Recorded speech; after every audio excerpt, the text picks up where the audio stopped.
मेष राशि वाले दोस्तों, जैसा कि आप जानते हैं, मेष राशि दुनिया की सबसे शक्तिशाली और भाग्यशाली राशि है। तो दोस्तों, आप सभी का हमारे इस YouTube चैनल में बहुत बहुत स्वागत है। मैं हाथ जोड़कर आपसे निवेदन करता हूं, पूरा वीडियो देखें, एक एक बात को ध्यान से सुनें। तो दोस्तों, भगवान की कृपा पाना है तो चैनल को सब्सक्राइब जरूर करें और कमेंट में जय बजरंग बली जरूर लिखें। मैं काशी का ज्योतिष, काशी विश्वनाथ धाम और मां गंगा के सामने अपने सब्सक्राइबर के लिए मैं मां गंगा और हर हर महादेव से प्रार्थना करता हूं कि आपकी झोली खुशियों से भर दे। दोस्तों, आइए सबसे पहले जानते हैं, गड़ा धन होता है क्या? एक एक बात को ध्यान से सुने।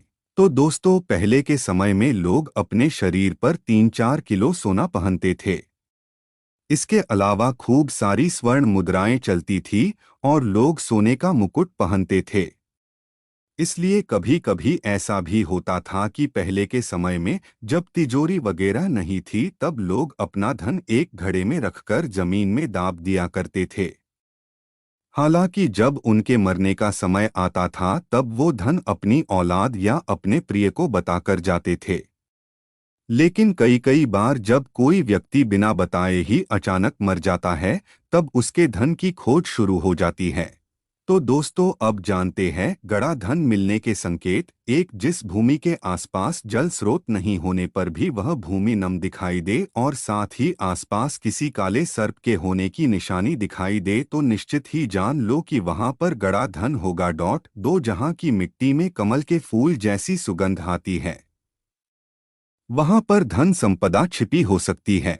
3, यदि किसी एक ही जगह पर बहुत सारे पेड़ हों, लेकिन उनमें भी किसी एक ही जगह पर पक्षी बैठता हो और वह भी यदि कोई बाज और कबूतर एक साथ बैठे हो, तो उस जगह पर निश्चित ही भूमि में धन छिपा होता है। 4, जहां बारिश होने पर पानी वाली जगह पर घास न उगती हो, लेकिन गर्मी के मौसम में धूप में भी घास उगती हो, वहां जमीन के अंदर संपत्ति की संभावना। 5, जहां सांप, नेवले या गिरगट निकलते हों या उनके बिल हों, वहां भी गड़ा धन होने की संभावना बताई जाती है। 6, इसी तरह जहां पौधे प्राकृतिक कद से ऊंचे हों, वहां भी गड़ी संपत्ति मिलने की संभावना रहती है। गड़ा धन देखने का मंत्र। अगर यदि आपको ऐसा लगता है कि किसी स्थान पर धन गढ़ा हुआ है और आप वह धन प्राप्त करना चाहते हैं, तो इसके लिए एक मंत्र है। मंत्र: ऊ नमो विघ्न विनाशाय निधि दर्शन कुरु कुरु स्वाहा। इसे 10,000 बार विधिवत जपने के बाद किसी जानकार से उक्त भूमि की शुद्धि कराई जाती है और वहां से सभी तरह की आपदा को हटाया जाता है। तो दोस्तों, आप मेरी बात समझ गए हो। ज्योतिष में बताया गया है कि मेष राशि के स्वामी मंगल हैं। ऐसे में मंगल ग्रह को मजबूत करने के लिए मेष राशि के जातकों को मूंगा रत्न धारण करना चाहिए।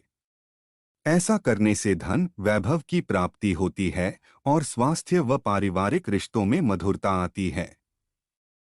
इसलिए किसी ज्योतिष विद्वान से सलाह लेकर इस रत्न को धारण करें। आप भाग्योदय के लिए इन उपायों को आजमाएं। शाम के समय दरवाजे के पास दीपक जलाने से घर में सुख समृद्धि का आगमन होता है। साथ ही इससे नकारात्मक ऊर्जा घर से दूर बनी रहती है। इससे घर में सकारात्मक ऊर्जा और समृद्धि का प्रवेश होता है। ऐसा माना जाता है कि शाम के समय मुख्य द्वार पर दीपक जलाना माता लक्ष्मी को आपके घर तक आने की राह दिखाता है।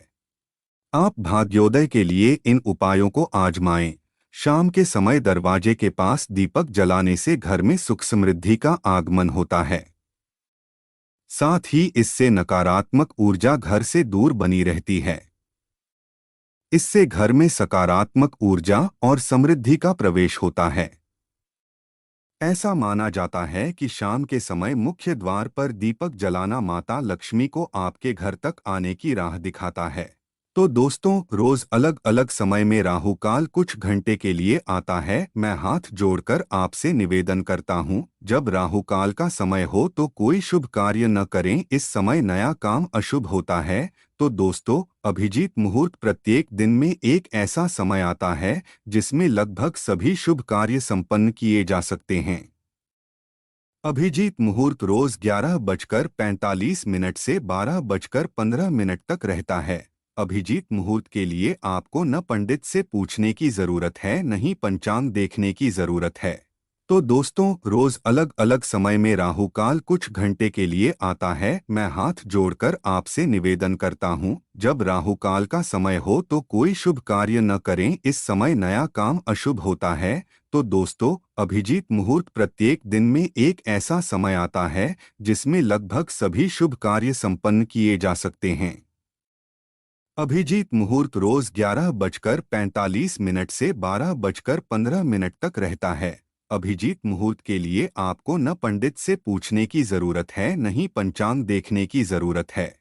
तो दोस्तों, अब आप ध्यान से सुने, आपको ये काम नहीं करना है। हिंसा, किसी की हत्या या कष्ट पहुंचाना, चोरी, अवैध रीति से मैथुन, चुगलखोर, निष्ठुर भाषण, झूठा व्यवहार, भेद युक्त बातों से दिल दुखाना, अविनय और अवैध आचरण ये पाप कर्म है। इन्हें शरीर, वाणी और मन से छोड़ देना उचित है। तभी माँ लक्ष्मी आपसे प्रसन्न होकर आपको धनी बनाएंगी।